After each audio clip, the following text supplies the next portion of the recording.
Hello and welcome. This is Manpreet Singh from Government College Bhadra. For this video lecture, we will be reading the poem At the Back of the Progress by Taslima Nasreen. This poem is prescribed in the paper first of Poetry and Drama section for the BA Part 3rd of English Literature. So first we will read about the poetess Taslima Nasreen. This is her picture, Taslima Nasreen. Taslima Nasreen, she was born on 25th of August 1962 in Bangladesh. She is a Bangladeshi Swedish writer. Originally she is from Bangladesh and nowadays she is living in Sweden. She is a physician, feminist and secular humanist and human rights activist. So she is also a physician, a feminist, secular humanist and human rights activist, मानवाधिकार की जो कार्यकर्ता भी वो हैं. She is non for her writing on women's operation and criticism of religion. मुख्य तौर पे उन्हें जाना जाता है महिलाओं के ऑपरेशन के ऊपर उनकी लेखनी के लिए and for the criticism of religion specially Islam despite forced exile. हालांकि उन्हें ज़बरदस्ती भागना पड़ा या उन्हें निकाल दिया गया बांग्लादेश से एग्जाइल के कारण. उसके बाद she had to live in India for some time, then she moved to US for some time, then nowadays she is living in Sweden. Some of her books are banned in Bangladesh. कुछ उनकी किताबें बांग्लादेश में ban हैं. She has been blacklisted and banished from Bengal region, both from Bangladesh and West Bengal. उन्हें Bengal reason से बांग्लादेश और Bengal waste Bengal दोनों में से वहाँ बैनिश कर दिया गया और ब्लैकलिस्ट कर दिया गया. Means her writings are not sold there. Nasreen was born to Dr. Rajab Ali. Her father was also doctor and Idul Era in Mymensingh.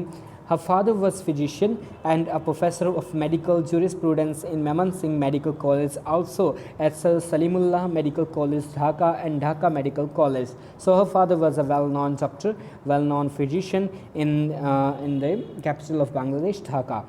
Nasreen studied medicine and became a physician. Nasreen also became a physician. She gained global attention by the beginning of 1990s. Owing to her essays and novels with feminist views and criticism of what she characterizes as all misogynistic religions including Islam. Because why did she got that this much attention? Because she wrote about the misogynist religions. Misogynist means the one that hates women, against oppressing women, against women. So she thinks as Islam and some of the other religions are against women, that are used by men to oppress women. She wrote about them and she got a very noted attention in the 90s. In college, she wrote and edited the poetry journal called Sanjuti. So we can say that she was active from her college days. And works of poetry, works of Taslima Nasreen and works and other prose and poetry of Taslima Nasreen. This is a picture of Lajja, her famous novel. Known as one of the noted feminist authors of South Asia, she is known as one of the famous and noted feminist author of South Asia. Her works condemn the patriarchal practices and oppression of women in Islamic community. Her works condemn, her work criticize the patriarchal means led by or ruled by men. Patriarchal practices वो पुरुष प्रधान समाज की जो भी व्यवस्थाएं हैं उसका उन्होंने कंडेम किया, क्रिटिसाइज़ किया उसे उन्होंने. And operation of women in Islamic community, Islamic community में जो महिलाओं का जो ऑपरेशन होता है, उन्हें जो दबाव में रखा जाता है, उसका उन्होंने विरोध किया अपने लेखन से. इसलिए उन्हें काफ़ी क्रिटिसाइज़ भी किया गया. या कंजर्वेटिव जो रूढ़िवादी मुस्लिम समाज के लोग थे उन्होंने उनका काफ़ी विरोध किया, उनके खिलाफ फतवे भी निकले. Her later writing was sexual, honest and received huge criticism from conservative Muslim population. So her works were very honest and sexual, and she received, because sexual matters are not talked about much in Islamic community or in many of the conservative societies, many of the conservative religions. She got huge criticism from the conservative रूढ़िवादी मुस्लिम population से उन्हें काफ़ी आलोचना का सामना करना पड़ा. She was forced to go into hiding and relocate to Sweden. उनके खिलाफ जब फतवे निकले तो उन्हें वहाँ से भागना पड़ा, हाइडिंग छुपना पड़ा, and relocate to Sweden. Her famous works include Lajja, जिसका यहाँ पे तस्वीर, जो कवर की तस्वीर मैंने दी है, तस्लीमा नसरीन लज्जा उनका फेमस नावल जो 1993 में आया। अमव में बेला 1999 में आया, द्विखंडितो जो 2003 में आया, और शेमलेस जो अभी 2020 में आया, जो एक्चुअल में लज्जा का ही एक सीक्वल है। लज्जा जो नावल है उसका ही एक सीक्वल है। She works to build support for secular humanism, वो प्रयास करती रहती हैं, कार्य करती रहती हैं सेकुलर ह्यूमनिज़म, इन मानवतावादी और धर्म से हटके। सेकुलर जो होता है वो धार्मिक मसलों से, रिलीजियस मसलों से अलग होता है, संसारवादी। Secular humanism, freedom of thought, equality for women, ये उनका मुख्य मसला रहा है, इसलिए उन्हें फेमस फेमिनिस्ट कहा जाता है। Equality, equal rights for women and human rights, मानव अधिकारों की वो बात हमेशा करती हैं। किस प्रकार से? By publishing, lecturing and campaigning, अपने लेक्चर्स के ज़रिए, अपनी पब्लिकेशंस के ज़रिए और अपने कंपेनिंग के ज़रिए। So this was Taslima Nasrin. What is this poem about?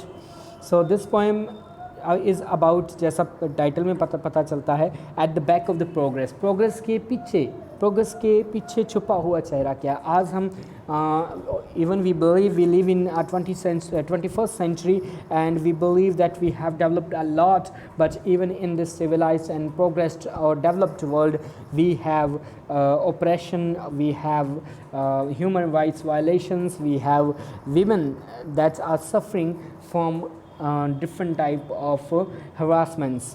First, the title is indicative of the double standards of the society.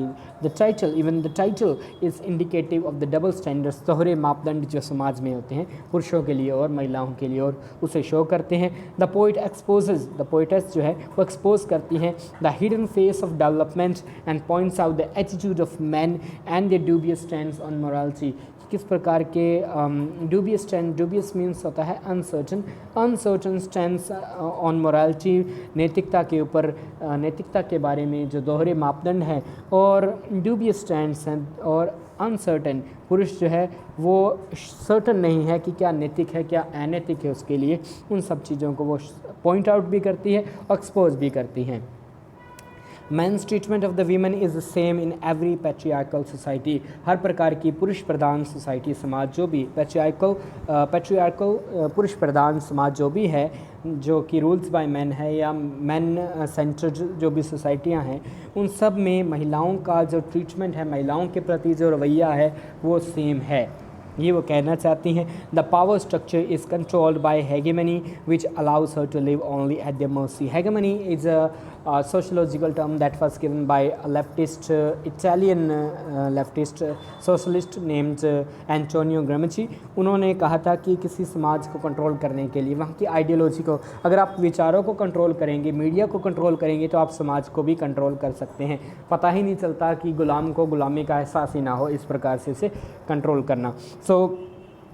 ये कहना चाहती हैं कि the power structure is controlled by hegemony के ज़रिए, या फिर उस प्रकार की चीज़ें पढ़ाई जाती हैं, चाहे वो धर्म के ज़रिए हो, चाहे हमारे धार्मिक पुस्तकों में भी महिलाओं को यही दिखाया जाता है, सिखाया जाता है कि वो पुरुषों की सिर्फ सेवा करें, उनकी हर बात को मानें। उस प्रकार से उनके हेगेमनी के ज़रिए उनको कंट्रोल किया जाता है। वो कहना चाहती हैं the power structure is controlled by hegemony which allows her to live only at their mercy. जो महिलाएं हैं उन्हें सिर्फ इतना ही अधिकार होता है कि वो पुरुषों की दया पर ही निर्भर रहती हैं। पुरुष जैसा कहें वैसा ही महिलाओं को उसी प्रकार से रहना पड़ता है। तो काफ़ी मॉडर्न कह सकते हैं, काफ़ी मतलब फ्रैंक टाइप की लेखिका हैं वे, और काफ़ी खुल के उन्होंने विद्रोह किया, और इस्लाम जैसे कट्टर और इस्लाम जैसे सख्त समाज में इस प्रकार का विद्रोह करना काफ़ी मायने रखता है। उनकी ये जो पोएम है हम नेक्स्ट वीडियो में इसे कवर करेंगे। हालांकि इस पोएम की जो स्लाइड्स हैं वो मैंने आपके साथ शेयर की हैं, कुछ ही लाइनें हैं और प्रोज़ में हैं, आसान पोएम है। मैंने व्हाट्सएप पे इसे शेयर किया है, आप इसे पढ़ने का प्रयास करें अगर आपको अच्छे से समझ आती है। बाकी नेक्स्ट वीडियो में मैं इसे एक्सप्लेन भी करूँगा। एंड इस पोएम में अगर आपको कोई सवाल हो अब तक के, जो कुछ भी अब तक कवर किया है उसके बारे में आप कमेंट कर सकते हैं, बता सकते हैं। So thank you.